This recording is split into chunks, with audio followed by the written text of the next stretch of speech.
Alabado sea el nombre de nuestro Dios. Apocalipsis capítulo 2, versículo 12. La palabra del Señor la leemos honrando al Padre, al Hijo y al Espíritu Santo.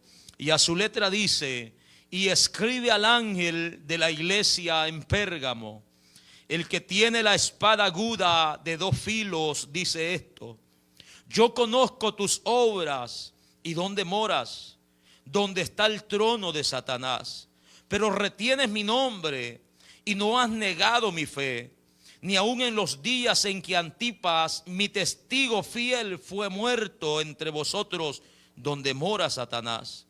Pero tengo unas pocas cosas contra ti, que tienes ahí a los que retienen la doctrina de Balaam, que enseñaba a Balac a poner tropiezo ante los hijos de Israel, a comer de cosas sacrificadas a los ídolos y a cometer fornicación.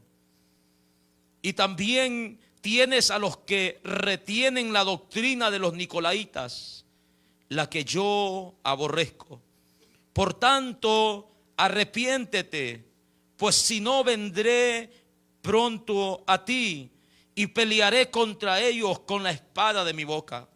El que tiene oídos, oiga lo que el Espíritu dice a las iglesias.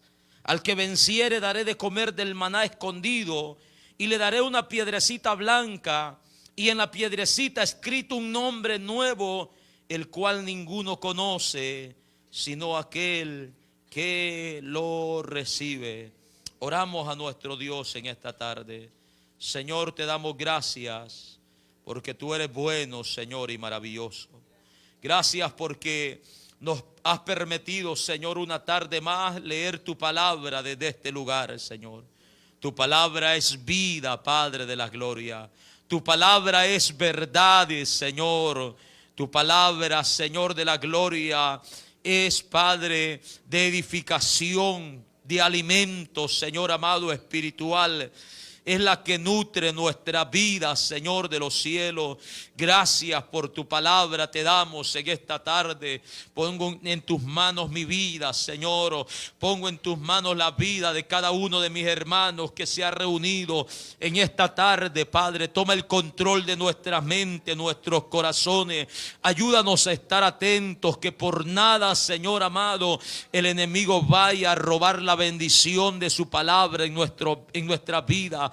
Mientras tu palabra es predicada, pueda, Señor amado, otorgar fe, Padre, donde no hay, pueda otorgar arrepentimiento, pueda obrar en el nombre poderoso de Cristo Jesús, para tu gloria y para tu honra. Toda obra contraria sea contrarrestada, Señor, sea debilitada, sea derribada en el nombre poderoso de Jesús, para tu gloria y para tu honra.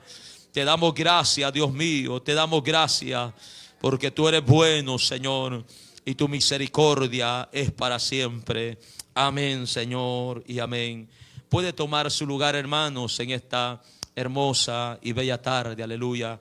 Estaremos meditando bajo el tema: tengo unas pocas cosas contra ti, aleluya. Amén. Tengo unas pocas cosas contra ti. Esto es una frase que encontramos en los versículos, hermanos, que hemos leído en esta hermosa tarde. Gloria al Señor. Y como hemos visto, hermanos, estos son mensajes que el Señor Jesucristo está enviando a las iglesias de Asia Menor. Él es el que se le ha mostrado a Juan, su siervo, mientras éste estaba orando, buscando al Señor en aquel lugar donde lo habían desterrado.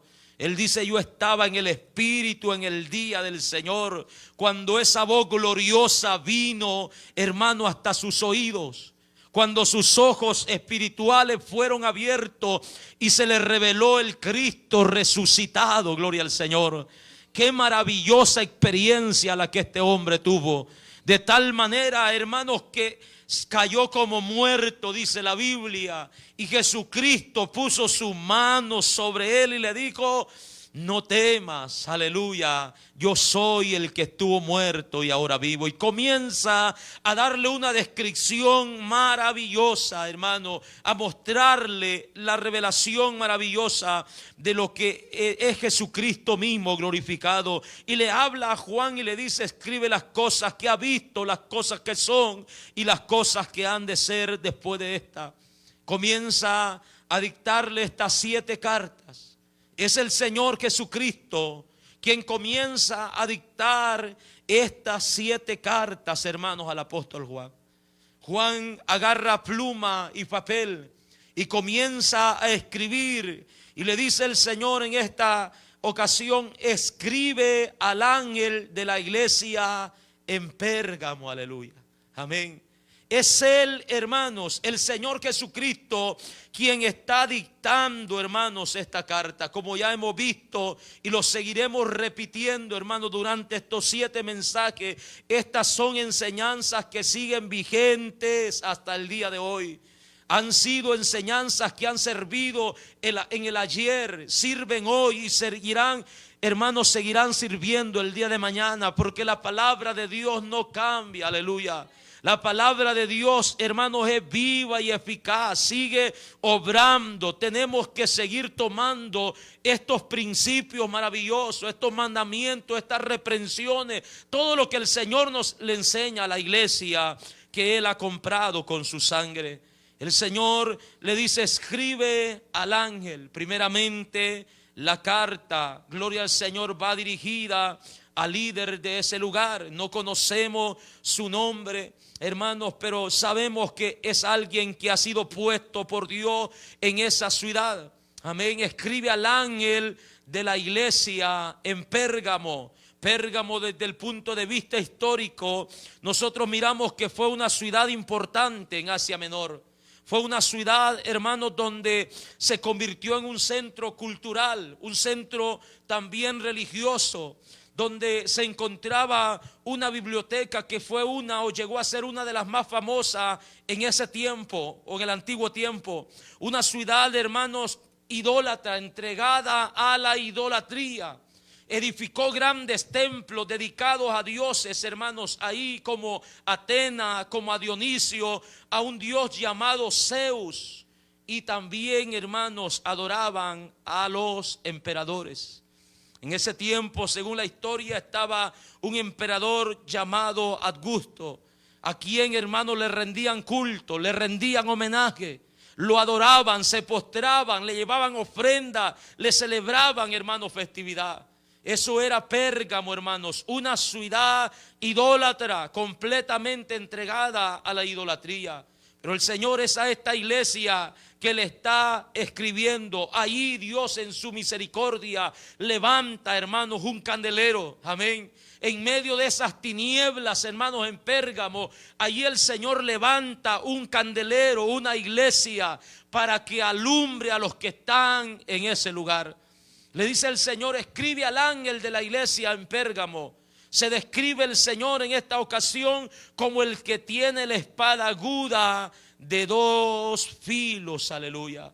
Encontramos eso en el versículo, en el capítulo 1, en el versículo 16, cuando Jesucristo se le revela a Juan, y Juan dice: tenía en su diestra 7 estrellas, y de su boca salía una espada aguda de 2 filos. Alabado sea el nombre de nuestro Dios. Aleluya.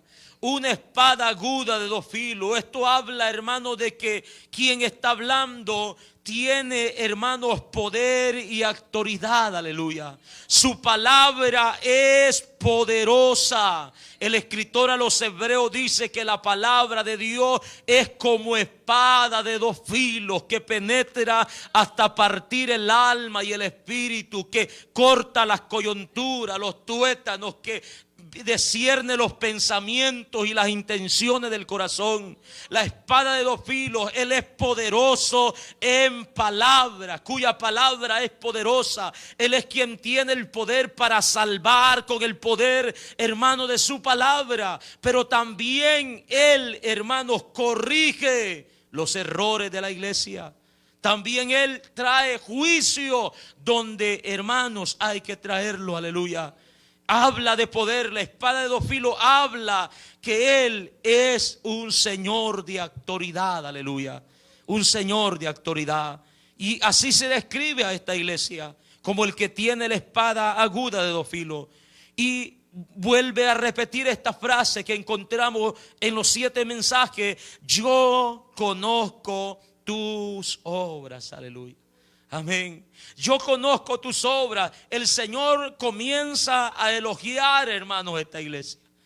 Comienza a elogiarla y le dice: yo conozco tu obra. Esto nos habla, hermanos, de que a pesar de lo que Pérgamo significa, o de lo que Pérgamo era, hermanos, la idolatría, la religiosidad y todo lo que ahí se movía, esta era una iglesia que no estaba inactiva. Esta era una iglesia que trabajaba. Esta era una iglesia, hermanos, que sabía, hermanos, hacer la obra del Señor aún en medio de ese tiempo peligroso. No era una iglesia perezosa, no era una iglesia negligente, no era una iglesia, hermanos, que se quedaba ahí quieta sin hacer ruido, no. Era una iglesia que trabajaba a pesar de las amenazas, de la idolatría, de todo lo que ahí se celebraba. Jesucristo le está diciendo: yo conozco tus obras. Aleluya. Tengamos en mente siempre, hermano, lo que eso significa. Yo conozco tus obras. Eso nos habla, hermanos, de la omnisciencia y omnipresencia de nuestro Señor. Aleluya. Él lo está mirando todo, hermanos, todo lo que hacemos. No solo lo externo, no solo las cosas que hacemos con nuestras manos, sino que Él mira nuestros corazones. Aleluya. Yo conozco que no eres una iglesia perezosa. No eres una iglesia que estás atemorizada. No eres una iglesia que estás intimidada. No eres una iglesia valiente, porque a pesar de todo estás haciendo mi obra en ese lugar. Y le dice el Señor: yo sé que ese no es un lugar fácil. Y mire cómo lo describe. Le dice: yo conozco tus obras y también conozco dónde moras, dónde estás ubicado, dónde estás ubicada como iglesia. Y mire el lugar, hermano, donde ellos estaban. Dice: donde está el trono de Satanás. Amén. Esto no, hermanos, era un juego. El Señor le está diciendo: yo sé dónde está. En el terreno donde te mueves es algo terriblemente, hermanos, peligroso. Las fuerzas de las tinieblas estaban ahí, las oposiciones estaban ahí, pero con todo esto la iglesia en Pérgamo, hermanos, estaba trabajando para el Señor. Amén. Estaba trabajando. Le dice: yo sé dónde estás ubicada. Yo sé que ahí, le dice el Señor, se está el trono de Satanás. Esta expresión, hermanos, se puede referir a todo, hermanos, la idolatría que ahí había. Según la historia, se cree, hermanos, que en esa ciudad había un templo enorme que había sido construido para celebrarle culto al dios Zeus. Y en ese templo habían hecho un altar de 35 metros, hermanos, por 33 metros. Un enorme altar de 35 metros por 33 metros, hermanos, para celebrarle cultos al dios Zeus. Y dice, hermano, la historia que algunos llamaban a este altar el trono de Satanás. Lo que ahí se miraba eran cosas horrendas. Ahí sacrificaban sangre de animales, sangre de humanos, hermanos. Ahí había toda clase de inmoralidad. Era algo terrible que no se podía describir de otra manera más que llamarlo el trono de Satanás. Las fuerzas del enemigo estaban ahí. Sabemos que Satanás no tiene un trono estable. Amén. No está en un lugar completamente determinado. Él, hermanos, se mueve sobre la tierra. Este es su mundo. donde hay idolatría, donde hay todo este paganismo. Uno de los misioneros en la actualidad cuenta, hermanos, como testimonio actualmente. Él dice que visitó India y desde que llegó a aquella ciudad, hermanos, miró aquella nación, miró a esta nación entregada completamente a la idolatría. Más de 8,000 dioses, una suciedad, dice este misionero, pero terrible. Dice que si a él le preguntaran o le dijeran, ¿me puedes describir esa nación? Él no la pudiera describir de otra forma, el infierno mismo. Una suciedad, queman a los muertos, una suciedad por todos lados, brujería, hechicería, idolatría por todos lados, adorando a toda clase de animales. El trono de Satanás se mueve ahí donde están toda esa fuerza. Y en esta ocasión Jesucristo le está diciendo, yo sé dónde moras. Ahí la ciudad estaba completamente entregada a la idolatría. Los cultos que ahí se celebraban, hermanos, a estos dioses eran cultos horribles, donde habían toda práctica, hermanos, pecaminosa. Pero también, hermanos, esto podría también referirse a la adoración a los emperadores. Se le rendía culto a los hombres. Y todo esto estaba influenciado por Satanás mismo. Jesucristo dice, yo sé dónde mora, conozco dónde mora. Ahí está el trono de Satanás. Esta iglesia, hermanos, en Pérgamo confiaba en el poder de nuestro Señor Jesucristo.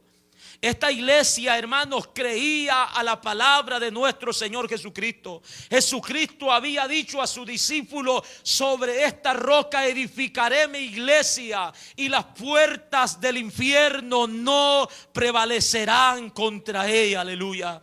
Esta iglesia se paró firme, estaba segura que tenía una lucha con el infierno mismo, con Satanás mismo, con principados, con potestades, con gobernadores, con toda huésped de las regiones celestes. Pero sabía, hermano, esta iglesia que más poderoso era el que estaba con ellos, aleluya. Que la iglesia de Cristo no la podía terminar nadie, porque estaba fundada sobre la roca, porque había sido edificada por Cristo mismo, porque Cristo mismo había entregado su vida por ella y había comprado con sangre a su iglesia. Alabado sea el nombre de nuestro Dios, aleluya. Sé dónde mora, donde está el trono de Satanás. Pero a pesar de esto, Jesucristo sigue elogiando a esta iglesia. Y es admirable, hermanos. A mí me admira, me sorprende, porque Jesucristo le dice, a pesar de esto, no has negado mi fe. Aleluya. No has negado mi fe. Es una iglesia, hermano, fiel a nuestro Señor. Que a pesar de todo lo que ahí se mueve, es una iglesia que no ha negado la fe de nuestro Señor, aleluya. Una iglesia que ha retenido el nombre del Señor, una iglesia que no ha negado su nombre. No vaya a creer usted que estaban así pasivos como nosotros. Ahí las amenazas eran constantes. Lo que ellos miraban, hermanos, a su alrededor era para que tuvieran temor. Pero con todo esto ellos se enfrentaban con valor, y cuando eran llevados o amenazados o diciéndoles tienen que negar el nombre del Señor, ellos con firmeza decían, no lo vamos a negar. La palabra del Señor dice que el que negare, hermanos, al Señor delante de los hombres, será negado delante de los ángeles de Dios. También dice la palabra que esta es palabra fiel, dice el apóstol Pablo. Si nosotros le negamos, Él también los negará en aquel día. Esta iglesia permaneció firme, permaneció fiel.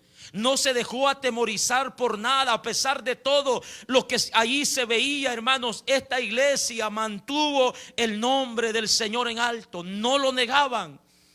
Alabado sea el nombre de nuestro Señor. Permanecían ahí fiel, hermanos, al Señor que los había llamado. Permanecían ahí dándole gloria al Señor. El Señor les elogia esto. Son una iglesia fiel.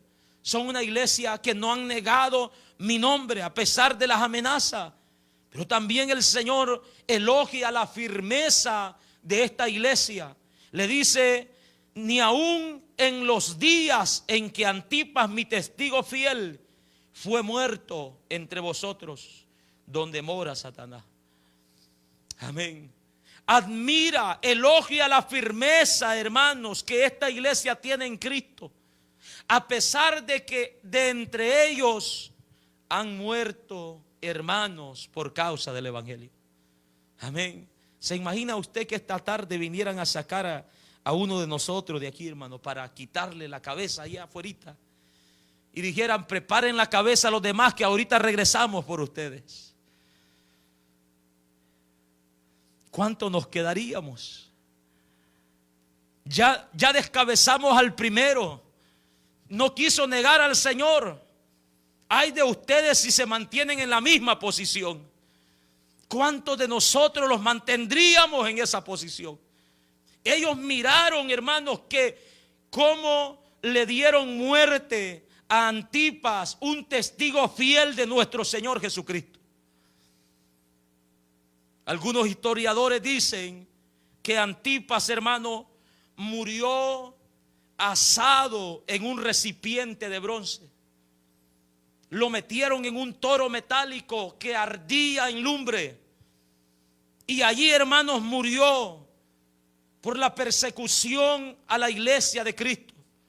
Pero con todo esto, hubieron hermanos de Pérgamo que miraron cómo apresaron, cómo arrestaron a Antipas, cómo lo llevaron, se dieron cuenta, tal vez algunos miraron de lejos, cómo este mártir, hermanos, de Cristo murió. Pero con todo esto, no se atemorizaron. Les dice el Señor: admiro esa parte de ustedes, los elogio, porque a pesar de que mataron de entre vosotros a nuestro testigo fiel, ustedes han seguido firmes y no han negado mi nombre. Ustedes están con la misma disposición, están con el mismo valor. Ustedes están firmes en lo que han creído, incluso están dispuestos a morir como Antipas. Alabado sea el nombre de nuestro Señor. Estos hombres, hermanos, estaban constantemente bajo la amenaza de los emperadores. Pero con todo y esto, el Señor Jesucristo, hermanos, también, aparte del elogio, tiene una reprensión a esta iglesia.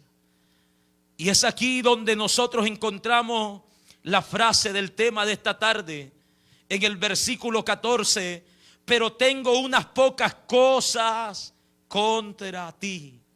Aleluya. Tengo unas pocas cosas contra ti, que tienes ahí a los que retienen la doctrina de Balaam, que enseñaba a Balac a poner tropiezo ante los hijos de Israel y a comer de cosas sacrificadas a los ídolos y a cometer fornicación. Nos damos cuenta, hermanos, de que a pesar de que esta iglesia se mantenía fiel en la posición, en su fe en Cristo Jesús, en no negar a Cristo, habían cosas que tenían, hermanos, que cambiar en ellos. Amén. Esto, hermanos, es una santificación progresiva. Amén. Habían cosas que tenían que cambiar en ellos. Jesucristo les está reprendiendo y le dice: tengo unas pocas cosas contra ti. Sé que retienes mi nombre, pero hay cosas que tienes que mejorar dentro de la iglesia. Y le dice el Señor: retienes ahí a los que enseñan la doctrina de Balaam, o tienes ahí a los que retienen la doctrina de Balaam. ¿Qué es lo que Balaam hacía? ¿Cuál era su doctrina? Enseñaba a Balac a poner tropiezo ante los hijos de Israel, a comer de cosas sacrificadas a los ídolos y a cometer fornicación. Esta era la doctrina, o lo que se conoce, hermanos, hasta el día de hoy como la doctrina de Balaam. La enseñanza que Balaam le dio a este rey llamado Balac. Nosotros miramos cómo, hermanos, cuando el pueblo de Israel venía por el desierto, dice que venía derrotando a los reyes que se cruzaban por su camino. Antes de llegar a la nación de Moab, se enfrentó con los amorreos, donde habían gigantes como Og, dice la Biblia. Gigantes, hermanos, reyes gigantes que se opusieron contra Israel, y Israel los derrotó fácilmente porque el poder de Dios estaba con ellos, aleluya. Y cuando Balac, que era rey, hermanos, en Moab, escuchó esto, tuvo temor y dijo: voy a hacer llamar a Balaam para que maldiga a este pueblo.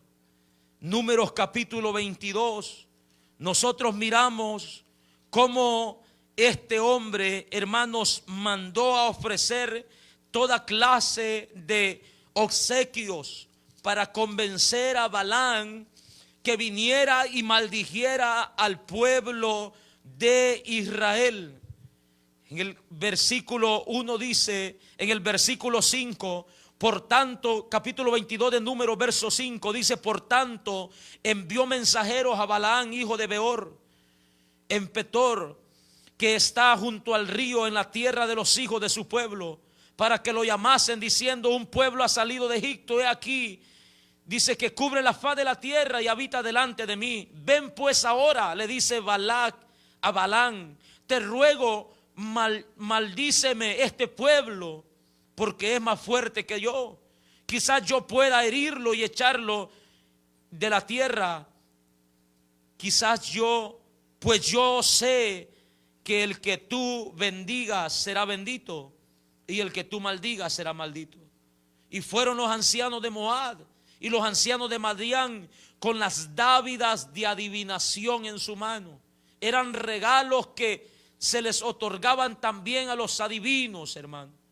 Le llevaron presentes, le llevaron regalo, con el fin de convencer a Balaam que fuera con ellos para maldecir al pueblo de Israel. Cuando estos hombres vinieron, hermanos, hasta donde Balaam estaba, él les dijo: esperen aquí, porque yo tengo que ver qué Jehová dice. Y en el verso 12 dice: entonces dijo Dios a Balaam: no vayas con ellos, ni maldigas al pueblo, porque bendito es. Amén. No vayas con ellos ni lo maldigas. Balaam le está consultando a Dios.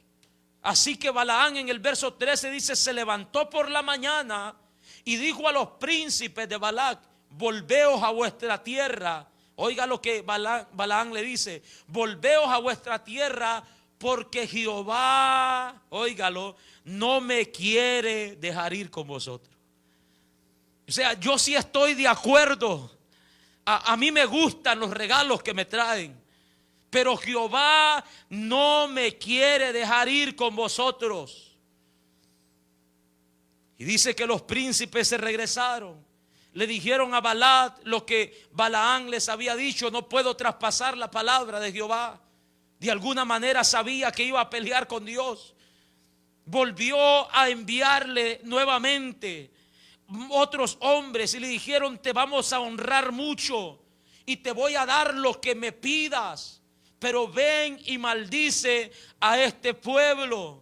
Y nuevamente, hermanos, en el verso 19 le dice Balaam: os ruego por tanto ahora que reposéis aquí esta noche, para que yo sepa qué me vuelve a decir Jehová. Ya Jehová le había dicho: no vayas con ellos. Pero nuevamente le preguntó Balaam. Él quería ir, en su corazón estaba el deseo, su corazón ya había codiciado lo que estos hombres traían. Y le dijo Dios en el verso 20: y vino Dios a Balaam de noche y le dijo: si vinieron para llamarte estos hombres, levántate, vete con ellos. Pero le dice Dios todavía: harás lo que yo te diga. Y el Dios, hermanos, que conoce todas las cosas, como lo estamos viendo en esta carta, el que conoce todas nuestras obras y nuestras intenciones, conocía cuál era la intención de Balaam. De tal manera que cuando Balaam se levanta por la mañana y toma su asna, hermanos, y sus cosas, y comienza camino así a Moab. Dice la Biblia que la ira de Dios vino, hermanos, sobre este hombre.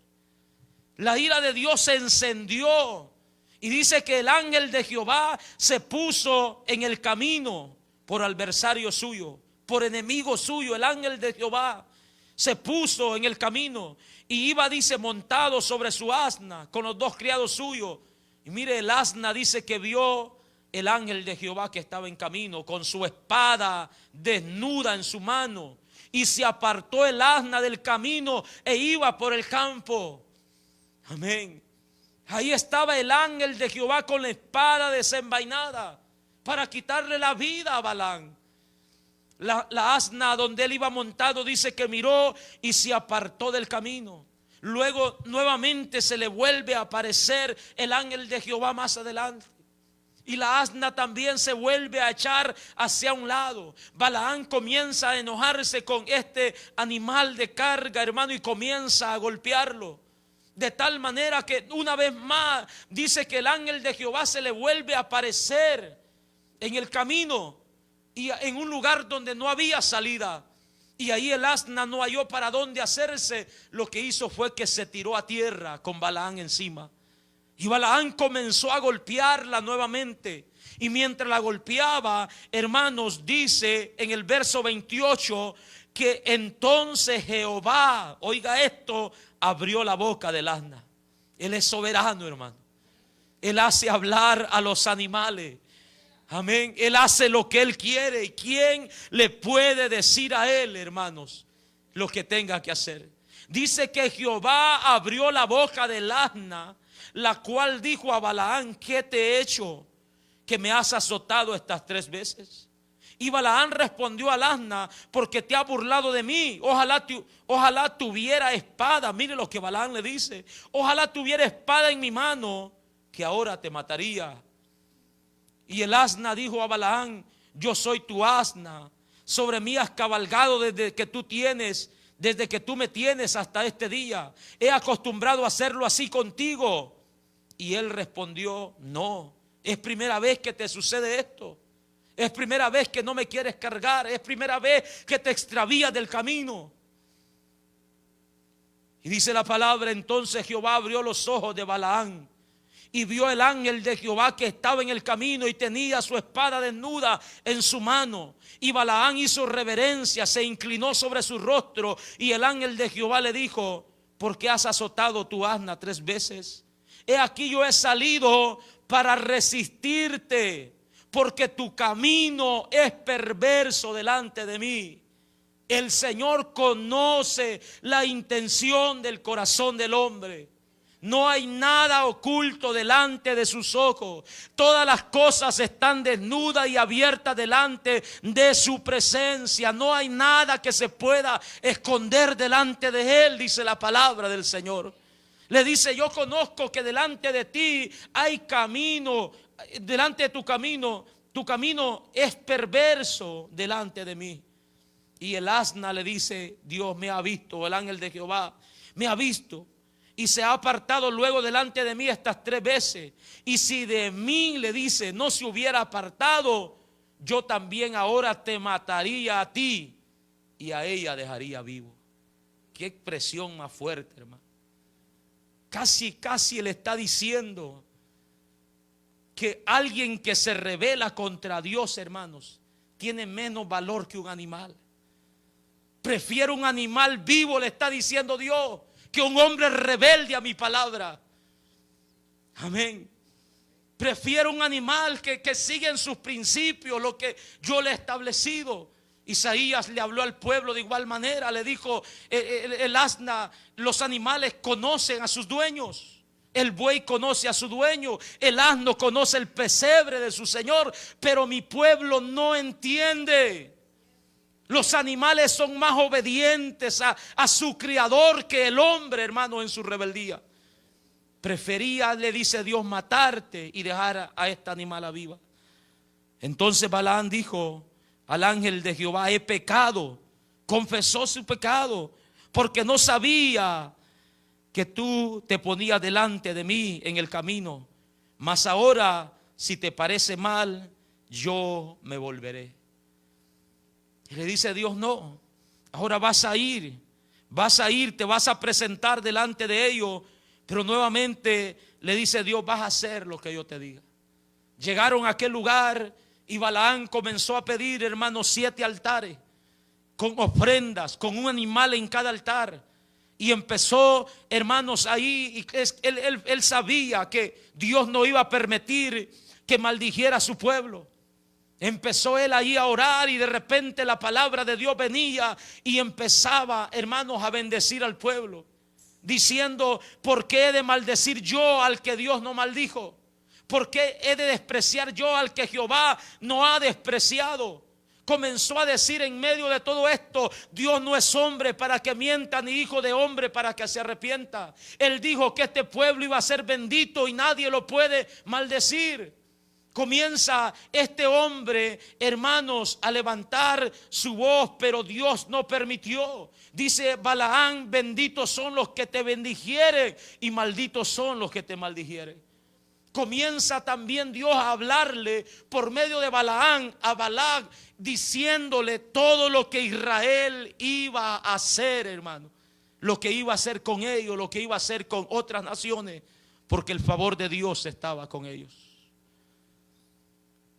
Pareciera que todo terminó bien, pero aquí nosotros encontramos, hermanos, que Balaam le dio una enseñanza. Le enseñó cómo podía hacer caer al pueblo de Israel y que el juicio de Dios viniera sobre ellos.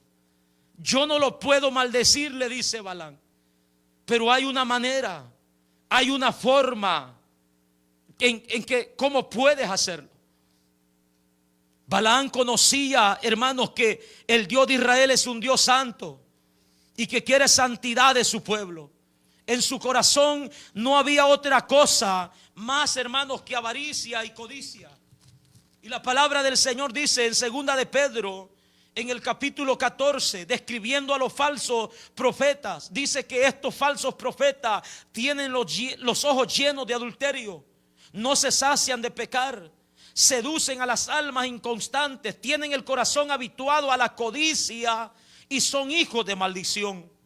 Han dejado el camino recto y se han extraviado siguiendo el camino de Balaam, hijo de Beor, el cual amó el premio de la maldad y fue reprendido por su iniquidad, pues una muda bestia de carga, hablando con voz de hombre, refrenó la locura del profeta, está diciendo el apóstol Pedro. En el corazón de este hombre, hermanos, había codicia, estaba la avaricia. El apóstol Judas también escribe acerca de este hombre y dice: ay de ellos, porque han seguido el camino de Caín y se lanzaron por el lucro en el error de Balaam. Balaam, hermanos, en su corazón estaba siempre obtener los favores de este rey. Y le dijo: no lo voy a maldecir, pero te voy a enseñar lo que debes hacer. En el capítulo 31 de Números, en el verso 16, la Biblia dice: he aquí, por consejo de Balaam, ellas fueron causas de que los hijos de Israel prevaricasen. Cuando Dios, hermanos, se vengó de Moab, dice que Dios mandó a exterminar con las personas de ahí, y algunos del pueblo dejaron a las mujeres con vida. Y les dijo Moisés en el verso 15: ¿por qué habéis dejado con vida a todas las mujeres? ¿Acaso no se acuerdan que por consejo de Balaam ellas fueron causa de que los hijos de Israel pecasen contra Jehová en lo tocante a Baal Peor, por lo cual hubo mortandad en la congregación de Jehová? A causa, hermanos, del consejo de Balaam, Dios castigó a su pueblo de tal manera que mató como 25,000 hombres de su pueblo. ¿Y cuál fue el consejo que este hombre le dio? Apocalipsis está diciendo que enseñaba a poner tropiezo ante los hijos de Israel, que él enseñaba, hermano, a comer cosas sacrificadas a los ídolos y a cometer fornicación. Le dijo: no te puedo maldecir a este pueblo, pero puedes escoger de entre todas las hijas de Moab, escoge las más bonitas, las que tienen mejor cuerpo. Mándalas al desierto al encuentro de Israel y verás cómo ellos solo van a caer en pecado. Y una vez que pequen, va a venir el juicio de Dios sobre ellos, porque Dios es un Dios santo. Y así lo hizo este hombre, hermano. Así lo hizo por consejo de Balaán. Hizo como tal, le dijo. Y cuando estaban ahí cerca, número 25, dice que moraba Israel ahí cerca. Y el pueblo comenzó a fornicar con las hijas de Moab. El pueblo comenzó a prostituirse. Cada uno de los hombres de Israel comenzaron a tomar mujeres de Moab cuando esto se les había prohibido, que no entablasen relaciones con otras naciones. Pero hermanos, fueron tentados. Fueron tentados. Balaán aconsejó a Balac: envía a estas mujeres, tiéntalo de esta manera y verás que ellos van a pecar contra Dios. La prostitución, la fornicación, toda clase de inmoralidad sexual, hermanos, ahí en el pueblo se comenzó a mezclar, hermanos, con esta nación de Moab. Cuando Dios le había dicho: no lo hagan, no lo hagan, no se relacionen, no se desenfrenen, guárdense en santidad, ustedes son un pueblo diferente. Pero fueron tentados, se les puso tropiezo y cayeron, hermanos. La palabra del Señor nos habla acerca de la fornicación y nos dice que es un pecado terrible en la vida de todo hombre. Amén. En la vida de todo cristiano nos aconseja y dice: huid de la fornicación. Todo aquel que peca contra su propio cuerpo peca, o el que fornica contra su propio cuerpo peca. Nos dice, hermanos, que los fornicarios no heredarán el reino de los cielos. Nos dice que los fornicarios, hermanos, serán lanzados al lago que arde con fuego y azufre. Esto es la muerte segunda. Y el pueblo cayó en fornicación. Fue seducido. Se le fue puesto tropiezo.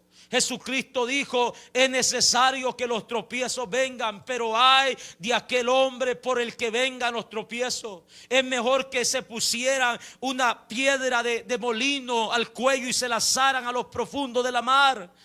Los tropiezos, hermanos, contra los hijos de Dios son peligrosos, son castigados por Dios. Y Balaán se prestó a esto, a servirles la bandeja en el desierto, para que el pueblo pecara contra Dios. Cualquiera, hermanos, que incite a pecar a alguien, cualquier hombre que lo haga tendrá consecuencias, hermanos, delante de la presencia de Dios. Cualquiera que le diga: mira, yo conozco la debilidad de mi hermano, yo sé la lucha de él es mi amigo, yo lo conozco, yo sé cuál es su debilidad. Hermanos, si le ponemos eso enfrente con el fin de que tropiece, eso es una falta grave delante de los ojos de Dios. Y todo el que lo haga tendrá consecuencias. Balaán enseñó a que el pueblo fornicara. Aparte de esto, hermanos, en este mismo desenfreno, las mismas mujeres que estos hombres tomaron llevaron al pueblo a comer cosas sacrificadas a los ídolos. Llevaron al pueblo a adorar a los dioses de Moab. En el verso 2 del capítulo 25 dice que estas mujeres invitaban al pueblo a los sacrificios de sus dioses. Y el pueblo comió y se inclinó a los dioses de Moab. Todo esto, hermanos, por consejo de un hombre. Amén. Y esa es la doctrina de Balaán. En la iglesia de Pérgamo se movía, hermanos, esto. Habían hombres que Allí, hermanos, estaban congregados y tenían, hermanos, esta misma enseñanza. Eran hombres que enseñaban al pueblo, a los que estaban a su alrededor, a comer cosas sacrificadas, a fornicar, a decirles están bien así como están. La fornicación no es tanto, la idolatría no es para tanto. Pueden comer de lo sacrificado. El apóstol Pablo dice que un ídolo nada es en el mundo y que no hay más que un Dios. Pero también dice que lo que los gentiles ofrecen o sacrifican a los ídolos, a los demonios sacrifican. Detrás de cada ídolo hay un demonio para engañar a la gente. Amén. A los demonios sacrifican y le dice, y no pueden ustedes participar de las bendiciones de Dios y también participar de la mesa de los demonios. Pero habían hombres aquí que le decían, no, ustedes pueden hacerlo. Enseñaban la doctrina de Balaán. Ponían tropiezo a los cristianos. Como era una ciudad idólatra, se acercaban a las fiestas paganas para comer. Invitaban a otros, vamos a comer lo que se la sacrifican al dios Zeus, al emperador. Invitaban a otros hermanos a que fueran a fornicar. Y todas estas cosas se estaban moviendo en la iglesia de Pérgamo. Tengo unas pocas cosas contra ti, que tienes ahí a los que retienen la doctrina de Balaán y que enseñaba a poner tropiezo a los hijos de Israel, a comer cosas sacrificadas a los ídolos, a cometer fornicación. Tenemos que, hermanos, tener cuidado de estas doctrinas, hermanos, erróneas. Amén. Tenemos que tener cuidado como iglesia del Señor. Tenemos que tener cuidado, hermanos, de estas enseñanzas que pueden causar grandes estragos dentro del cuerpo de Cristo. Amén. Pueden causar grandes estragos, hermano. No podemos estar a favor de lo que la palabra del Señor señala como pecado. No podemos, hermanos, congraciarlo con el hombre. Es mejor decirle, señalarle a cada persona el área en que están mal, para que puedan, hermanos, arreglar esas áreas con Dios. Amén. Pero no podemos congraciarlos y decirles están bien. También dice Dios, tienes a los que retienen la doctrina de los nicolaitas, la que yo también aborrezco. A los Éfesos les había dicho, a la iglesia de Éfeso le había dicho, tienes también que aborrecer las obras de los nicolaitas. Una iglesia aborrecía completamente las obras de los nicolaitas, pero esta iglesia tenía ahí a personas, hermanos, que también retenían estas enseñanzas.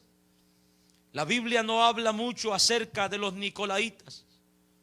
Hay algunos historiadores que hablan, hermanos, que estos nicolaitas eran seguidores del diácono Nicolás, que fue nombrado en el capítulo 6 de Hechos. Allí hay un diácono llamado Nicolás. Se cree que este hombre se apartó de la fe, siguiendo, hermanos, doctrinas gnósticas de inmoralidad, de idolatría y de libertinaje. Este grupo de personas, hermanos, llegó a crecer en esos tiempos. Ellos, hermanos, enseñaban según estas cosas, doctrinas gnósticas, donde no le daban tanta importancia al cuerpo. El cuerpo no tenía nada que ver con el espíritu. Lo que yo hago con el cuerpo no afecta a mi espíritu. El cuerpo va a la carne, por lo tanto pueden cometer cualquier inmoralidad sexual y basta de una pequeña purificación de 8 días para que vuelvan a estar limpios. Y así, hermanos, según algunos historiadores cuentan de que estas personas introducían un libertinaje dentro de la iglesia. había incesto, había toda clase de inmoralidad sexual, habían fornicaciones, relaciones antes del matrimonio, adulterios, hermanos, y toda inmoralidad sexual. Por las enseñanzas que estos hombres traían, este grupo se llegó a fortalecer, hermanos, y se dice de que se llegó a mezclar con la política, a hacerse uno, hermanos, con la política. Comenzaron a introducir el mundo dentro de la iglesia con engaños. Llegaron, hermanos, a ver a los hermanos en Cristo como menores y ellos se creyeron superiores, que estaban por encima de los demás. Y dice Dios: yo aborrezco la doctrina de estos hombres. Recordemos lo que aprendimos en este lugar, lo que Proverbios 6 nos dice: que 6 cosas aborrece Jehová y aún 7 abomina su alma: los ojos altivos, la lengua mentirosa, las manos derramadoras de sangre, hermanos, el corazón que maquina pensamientos inicuos. Todas estas cosas estaban en el corazón de estos hombres. Cosas abominables, aunque la Biblia no especifica, hermano, claramente la doctrina de estos hombres. Basta con saber que lo que estos hombres hacían, Dios lo aborrecía. Es suficiente. Cualquiera que sea la enseñanza de ellos, es suficiente para saber de lo que ellos hacían, Dios lo aborrecía. Por lo tanto, no tenemos que participar de ello. Amén. Libertinaje, hermanos, e idolatría. Le dice Dios: todas estas cosas las tienen entre ustedes y yo las aborrezco. El llamado que Dios hace a esta iglesia, le dice: arrepiéntete. En el verso 16 le dice: por tanto, arrepiéntete. El llamado que Dios le está haciendo: arrepiéntete. Corta relaciones con ese tipo de personas, con ese tipo de grupo. Santifíquense. No participen de esa doctrina. Rechácenla, renuncien a ellos.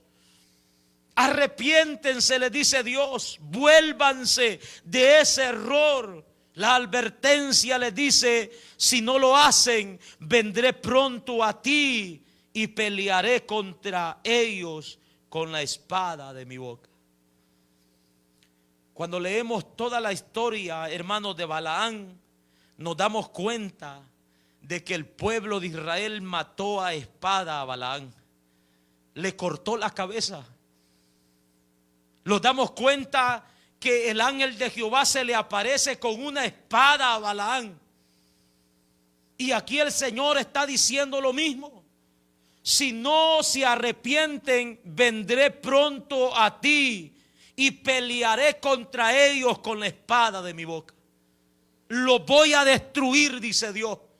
Voy a traer juicio contra ellos por lo que están haciendo, por lo que están enseñando. Dios es un Dios de misericordia y le da oportunidad a todo hombre, hermano, por torcido que esté, que se enderece, que se vuelva a Él. Antes de que Dios, hermanos, castigue, corte al hombre de la tierra, traiga juicio sobre la humanidad, le da oportunidad al hombre para que se arrepienta. Le dice Dios: arrepiéntete. Si no lo haces, voy a venir y lo voy a destruir con la espada de mi boca. Sigue diciendo la carta: el que tiene oídos, oiga lo que el Espíritu dice a las iglesias. Esta frase es importante, hermano, para que hagamos un recuento de qué es lo que el Espíritu Santo está hablando a la iglesia. El Espíritu Santo está diciendo: yo conozco tus obras.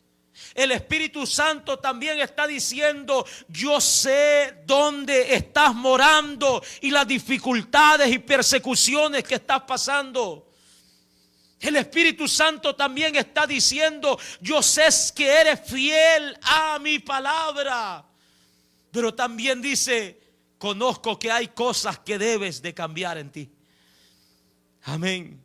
Conozco que hay relaciones que debes de cortar. Conozco que hay prácticas que debes de dejar de practicar. Conozco que hay enseñanzas que debes rechazarlas por completo, está diciendo Dios a la iglesia. Alabado sea el nombre del Señor. Conoce el Señor, conoce las relaciones, hermanos, de la iglesia. No podemos relacionarlo con el mundo, con la política. No debemos dejar de que esta clase de doctrinas entren a la iglesia de Cristo. Alabado sea el nombre del Señor. El que tenga oídos, oiga lo que el Espíritu dice a la iglesia. A Dios no le agrada la idolatría, no le agrada la fornicación, hermano. No le agrada ninguna inmoralidad sexual. Dios está diciendo: arrepiéntete de todo lo que estás haciendo, porque si no voy a venir pronto y te voy a cortar con la espada de mi boca. El que tenga oídos, oiga lo que el Espíritu dice a la iglesia. Pero también hay una promesa maravillosa: al que venciere, daré de comer del maná escondido. Aleluya. Qué preciosa promesa. El que persevere hasta el final, el que venza, dice la palabra, le daré de comer del maná escondido. Jesucristo dijo que Él era el maná que descendió del cielo para dar vida a los hombres, aleluya. Que Él es el pan de vida y que en Él, que el que en Él cree no tendrá hambre jamás, dice la palabra de nuestro Dios. Él es el alimento espiritual que nuestras almas necesitan. Él nos dará de comer del maná escondido y le daré una piedrecita blanca y en la piedrecita escrito un nombre nuevo, el cual ninguno conoce sino aquel que lo recibe. Amén. Se cree, hermanos, que una piedrecita blanca se le era dado a alguien que después de un juicio era declarado inocente. También en una piedrecita blanca solían escribir invitaciones a fiestas importantes. Y el Señor está diciendo: le daré una piedrecita blanca, los presentaré inocentes delante de mi Padre. Aleluya. Les daré una piedrecita blanca para que vengan y puedan entrar a las bodas del Cordero. Alabado sea el nombre de nuestro Señor. Les daré una piedrecita blanca con un nombre nuevo, el cual ninguno conoce sino aquel que lo recibe. Esto es una identidad con el Cristo de la gloria, hermano. Una unión con el Cristo bendito de los cielos, quien ha salvado nuestra vida. Esto nos identifica con el Señor. Él nos dará un nombre nuevo en aquel día, dice su palabra. Alabado sea el nombre del Señor. Tenemos que escuchar lo que el Espíritu de Dios dice a la iglesia. No solo conoce sus obras, sino que también tiene promesas para nosotros. Por lo tanto, hermanos, vale la pena santificarnos y guardar nuestros corazones de toda avaricia, de toda codicia. No vaya a ser que el día de mañana nos extraviemos como Balaam lo hizo. No vaya a ser que el día de mañana nos extraviemos como este diácono de la iglesia lo hizo. Guardemos nuestro corazón. Caminemos con temor delante de nuestro Dios. Pidámosle a Dios cada día que nos libre de ser tropiezo para nuestros hermanos. No nos vayamos a prestar, hermano, para ser usados por Satanás mismo y hacer que otra persona peque. No nos vayamos a prestar para eso. Amén. Tengamos el cuidado. Escuchemos la advertencia del Señor. Tengo unas pocas cosas contra ti, dice el Señor. El Señor los conoce, hermanos, en totalidad. En totalidad. Él sabe lo que necesitamos cambiar y nosotros también lo sabemos. Él sabe cuáles son esas pocas cosas que necesitamos cambiar, donde necesitamos mostrar arrepentimiento, donde necesitamos crecer en santidad delante de nuestro Dios para poder recibir esta recompensa maravillosa que Él nos está, hermanos, otorgando. Para que el día de mañana en su venida podamos escuchar ese nombre nuevo con el cual los llame nuestro Señor Jesucristo. Que nos diga: entren al gozo de su Señor, por su fidelidad, por su paciencia, por su perseverancia, por su firmeza, porque no han negado mi nombre a pesar de todo lo que han vivido en ese peregrinaje. Seamos valientes, parémonos firmes, hermano. Creamos en la palabra de nuestro Dios, que aunque el enemigo se levante contra la iglesia, jamás podrá destruirnos. No nos atemoricemos por nada. No nos atemoricemos, no nos dejemos intimidar por nadie ni por el mundo. Mantengámonos firmes, que después de esta vida, hermano, nos encontraremos con una realidad maravillosa, con una eternidad de gozo incomparable, aleluya, de bendición incomparable, de alegría en nuestros corazones. Pongámonos sobre nuestros pies en esta tarde y dile: Señor, gracias por tu palabra, porque cada día te conozco. Cada día, Señor amado, sé quién es el Dios a quien sirvo. Conozco al Señor, quien me ha otorgado la vida. Gracias porque me conoces. Gracias porque conoces todo lo que hago por amor a tu nombre. Gracias porque me corriges como el padre corrige a su hijo. Porque me reprendes cuando estoy haciendo mal. Gracias porque me das oportunidad de arrepentirme, sin antes, Señor amado, cortarme de la tierra. Me das oportunidad de arrepentirme. Sé que conoces mis pasos. Conoces mis pasos, conoces mi corazón. Conoces todo de mí. Te doy gracias porque en tu misericordia me hablas, Dios mío. Me hablas. Ayúdame a mejorar esas pocas cosas que necesitan cambiar en mí. Ayúdame a mejorarlas. Ayúdame a santificarme como miembro de tu iglesia, de tu cuerpo. Límpiame, purifícame cada día en el nombre poderoso de Cristo. Quiero identificarme siempre, guardar esa fe siempre en mi corazón, que por nada ni nada, Señor amado, pueda negar la fe, Padre, en la cual hemos creído. Ayúdanos a estar firmes como iglesia, a no acobardarnos por nada, a mantenernos en la verdad, en la doctrina de tu palabra, a desechar toda falsa doctrina, Dios mío, en el nombre poderoso de Cristo Jesús. Te lo pido en esta tarde, para tu honra y para tu gloria. El Señor está llamando en esta tarde. El que tenga oídos, oiga. Oiga. Arrepiéntete, dice el Señor. Si sabes que estás extraviado de la verdad, arrepiéntete.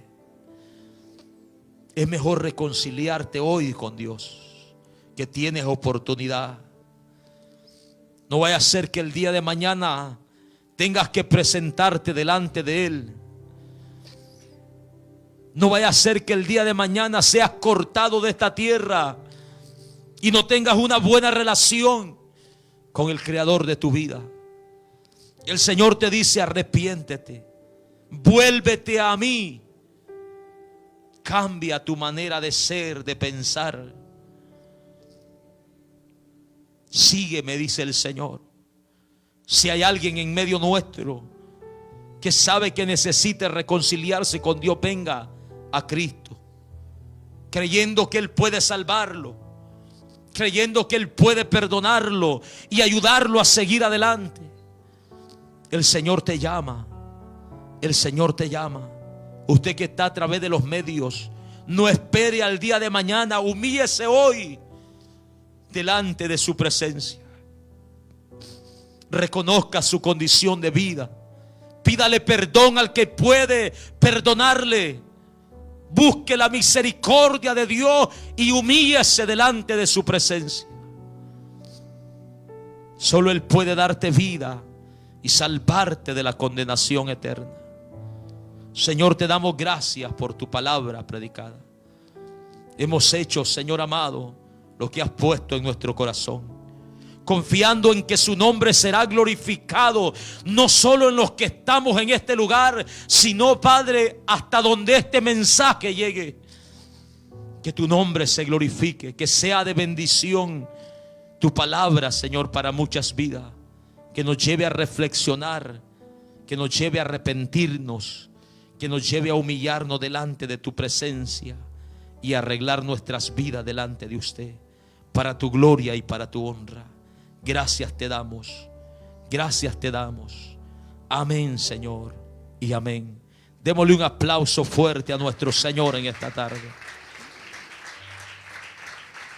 Porque el Señor es bueno y su misericordia es para siempre.